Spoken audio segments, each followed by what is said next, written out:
Where is my Bangladeshi brother? Rishad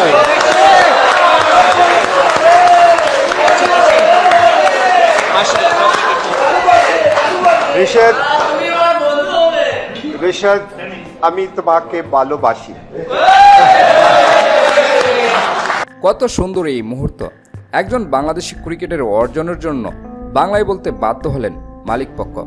Lahore Qalandars দলের মালিক dressing রুমে খুঁজে বেড়াচ্ছেন রিশাদ হোসেনকে। ড্রেসিং রুমে এসে লাহোর কালান্দার্স দলের মালিক বলেন, কোথায় আমার বাংলাদেশি ভাই? বাংলায় বললেন, রিশাদ, আমি তোমাকে ভালোবাসি। তুমি এই টুর্নামেন্টের সর্বোচ্চ উইকেট শিকারী, তোমাকে অভিনন্দন। মালিক পক্ষের সাথে হারিস রূপ ও সিকান্দর রাজারও রিশাদের এই অর্জনের জন্য ড্রেসিং রুমে হাততালি দিয়েছেন।